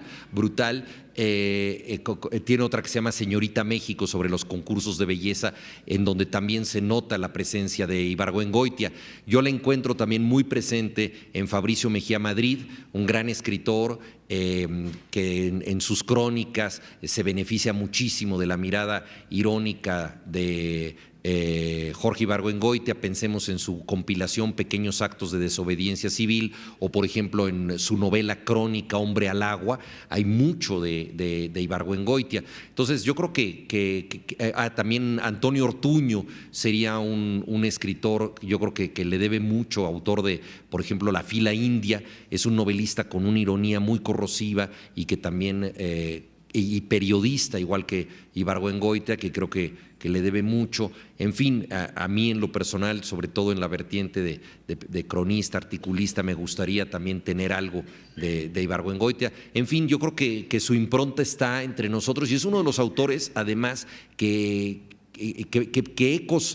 ha dejado ecos muy fecundos en otros autores. Es difícil imitar a ciertos escritores, pero Ibargüengoitia, sin imitarlo, utilizando recursos parecidos a los de la ironía, que él era un gran lector de la literatura inglesa y norteamericana satírica, estaba casado con la pintora inglesa Joy Laville, leía en ese idioma, y entonces trajo a la literatura mexicana recursos que antes eran exclusivos de la literatura inglesa y norteamericana, y creo que muchos escritores nos hemos podido beneficiar de su influencia. En la dramaturgia, por ejemplo, Alejandro Ricaño, un joven dramaturgo extraordinario, autor de Más pequeños que el Guggenheim, creo que es un heredero también importante de Ibargüengoitia. Hola, buenas noches. Mi nombre es Juan Pedro Machado. He tenido la suerte de encontrar perdido en internet un espléndido trabajo de Juan García Ponce sobre Ibargüengoitia.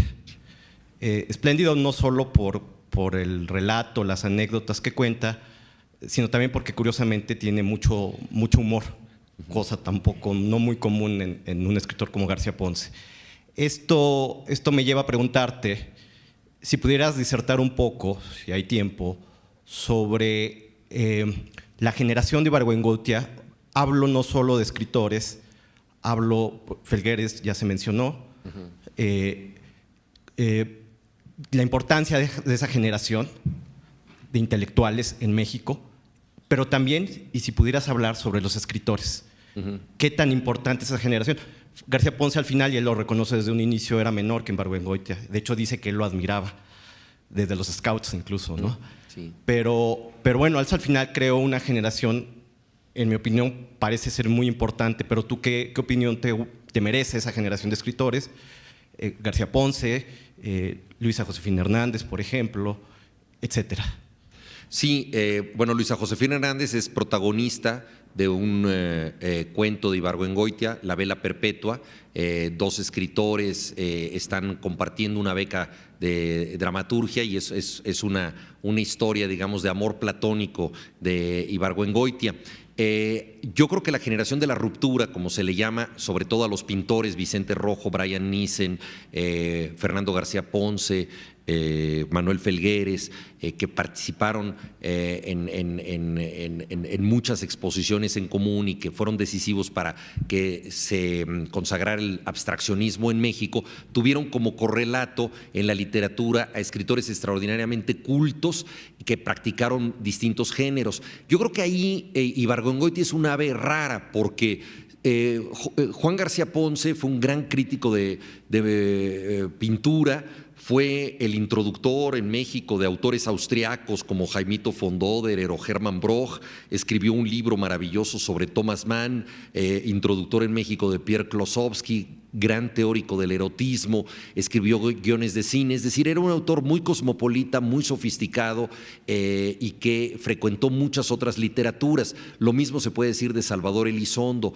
que a través de Farabeuf incorporó recursos de la Nouveau Roman, la nueva novela objetivista francesa, que se interesó en la fotografía, en la caligrafía, que ejerció la pintura, que practicó el cine también. Entonces, eran Sergio Pitol, que tradujo de 5 idiomas cerca de 100 libros, ¿no? Traductor de Chekhov, Boris Pilniak, tantos otros autores, ensayista literario, gran viajero. Entonces, los escritores de esa generación, yo creo que fueron una respuesta cosmopolita de gran apertura para la literatura mexicana, en contraste con generaciones anteriores que seguían muy vinculadas con temas como la Revolución Mexicana, el sistema político mexicano, etcétera. Pero entonces ahí tenemos en Ibargüengoitia una figura curiosa, porque él no se pretende como un escritor muy cosmopolita, no traduce libros, no ejerce la crítica, ejerció la crítica de teatro, pero como veíamos lo jubila una polémica con Monsiváis. Entonces es más bien ahí una figura que se lleva con todos ellos, que también es amigo de los pintores, pero que tiene un ejercicio diferente, un ejercicio más bien práctico de la literatura, nunca teórico, que es el que tiene más sentido del humor, aunque los demás también lo tengan. Sergio Pitol hizo una trilogía del carnaval que tiene sentido del humor, pero nadie utiliza de manera tan sistemática el humor como Ibargüengoitia. Entonces, en ese sentido, es como alguien que quizá, y eso también le causó cierta incomprensión en su generación, parecía interesado en una provincia que no iba a ser tan significativa y que eran cosas un poco pequeñas, estas historias de sus tías o de sacerdotes perdidos en México, y de pronto me parece que lo que él hizo fue hacer una literatura sumamente resistente. Ahora, lo interesante es que todos ellos, todos los que he mencionado, podríamos agregar a Juan Vicente Melo, a Inés Arredondo, ¿no? Es una generación extraordinaria y todos ellos tienen una tentativa absolutamente única, es decir, no hay mimetismos en esta generación. El mundo erótico y de amor de Juan García Ponce es muy distinto a la literatura hiperobjetiva, la crónica de un instante de Salvador Elizondo, a la literatura cosmopolita y a la vez veracruzana de Sergio Pitol, que se discute a sí misma continuamente, a los cuentos de Inés Arredondo y a una novela tan compleja como La obediencia nocturna, quizá estructuralmente la más compleja de toda la literatura mexicana, de Juan Vicente Melo, y a esta literatura que funciona.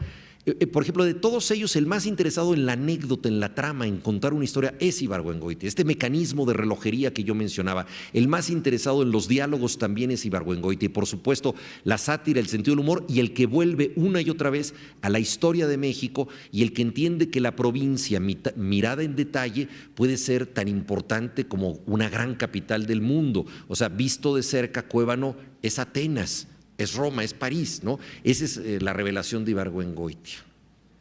No sé si todavía tenemos un comentario por aquí. Aquí en la segunda fila, ahora les llevan el micrófono, sí, para que oigan atrás. Hola, buenas tardes. Hola, ¿qué tal? Buenas tardes. Me llamo Aarón, mucho gusto y gracias por la conferencia. En un par de ocasiones, en Los Relámpagos, Ibargüengoitia menciona Arroyo menciona a su esposa, espejo de mujer mexicana, y me llama la atención porque también en Las Muertas y en Dos Crímenes, pero en especial en Las Muertas, la figura de la mujer fue un papel fundamental en la obra. En Relámpagos no tanto, pero en las otras dos sí. Y quería saber, no he leído mucho de Ibargüengoitia, ¿qué tanto conoce usted sobre la historia de Ibargüengoitia con su madre, con la figura de la mujer mexicana, y qué obras de Ibargüengoitia plasman mejor eso?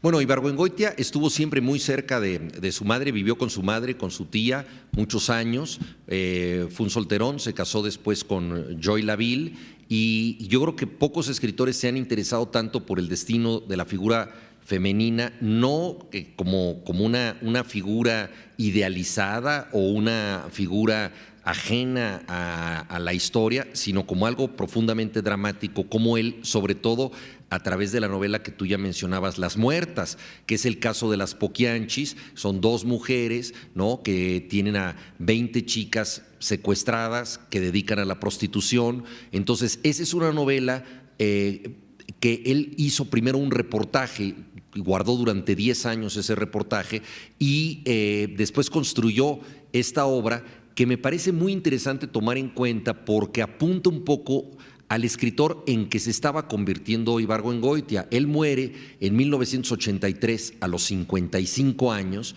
en el accidente de aviación de Barajas que ya se mencionó. Entonces, la novela Las Muertas es una novela, la verdad, poco humorística. O sea, hay cosas absurdas, ridículas, que te dan una risa, pero un tanto incómoda. La verdad es que es una novela muy dura y que documenta una realidad tremenda de abuso de la mujer. Entonces, ese es algo muy interesante. Ahora, en el caso, por ejemplo, de los relámpagos de agosto, las mujeres son simples instrumentos al servicio de los hombres. Prácticamente no aparecen, son mencionadas, pero no forman parte, digámoslo así, funcional de la trama. Y en otras novelas, en estas ruinas que ves, pues hay un gran protagonista, que es Gloria, que es una mujer extraordinaria, muy liberal, en la ciudad de Cuébano, y en una borrachera al narrador, al protagonista, un amigo le dice: oye, pues es que pobre Gloria, hombre, tan guapa, tan bonita y todo, pero tiene un mal congénito y todo el mundo dice que cuando se case y tenga su primer orgasmo le va a dar un infarto. Y entonces el protagonista, que es un profesor que ha llegado a Cuébano a dar clases, se cautiva con esta mujer guapísima y ella tiene una cantidad de aventuras amorosas y entonces dice, pero cuando él sospecha que ella puede tener una relación amorosa, dice, se va a morir, es una suicida, es una kamikaze del amor. Y todo está fundado en un malentendido, ¿no? En un malentendido. Y entonces ahí es una novela interesante porque el hombre en esa novela es muy conservador y la mujer es muy liberal, que es algo que contrasta también con los usos habituales de la tradición mexicana. Entonces es interesante analizar la figura de la mujer en Ibargüengoitia. Una última pregunta por allá. Muy bien. Buenas noches, un placer escucharte. Mi pregunta iba en relación a en qué medida podíamos relacionar el buen humor o esta sátira en una forma de conciliación entre la realidad y la ficción. Digamos que la realidad en cierta forma se vuelve un poco oscura, como en el caso de Las Muertas, que bueno, lo lees y no podrías creer que es algo que sí sucedió, y conciliar, ¿no?, esta forma de la realidad y la ficción. Sí. Sí, es una pregunta muy interesante porque uno de los grandes predicamentos del escritor humorístico es que en ocasiones puede volver demasiado entrañable aquello que critica. Es decir, en la medida en que nos lo vuelve chocarrero, torpe, simpaticón, inepto a un personaje, podemos acabar queriéndolo quizá más de lo debido, ¿no? Entonces, digamos, la parodia, la ironía, hace una apropiación crítica, pero también entrañable, ¿no?, de aquello de lo que se está burlando.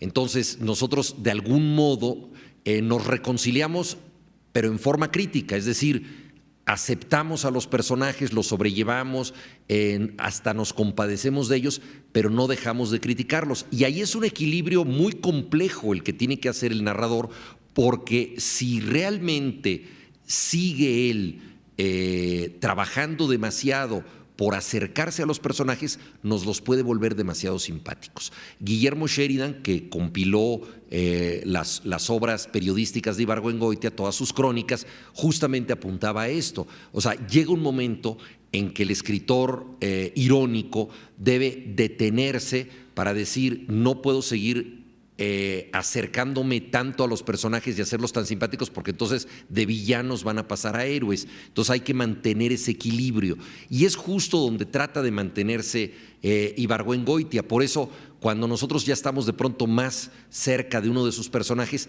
hay algo que lo desacredita, ¿no? Hay algo que nos recuerda que es alguien que en quien no podemos confiar, al que no podemos creerle, etcétera. Entonces, es un equilibrio complejo, pero yo creo que justamente el trabajo del escritor desde la ficción para apoderarse de la realidad tiene que tomar esto en cuenta, que en la medida en que hace una reconciliación crítica, debe saber hasta dónde es más fuerte la reconciliación o la crítica. Yo creo que la vigencia de Ibargüengoitia tiene que ver, entre otras cosas, con haber sabido mantener perfectamente ese equilibrio. Bueno, pues llegamos a la hora que nuestros juristas dictaminan como el final de nuestras sesiones, las 9 de la noche. Les doy las gracias nuevamente por haber venido, los invito mañana. Gracias.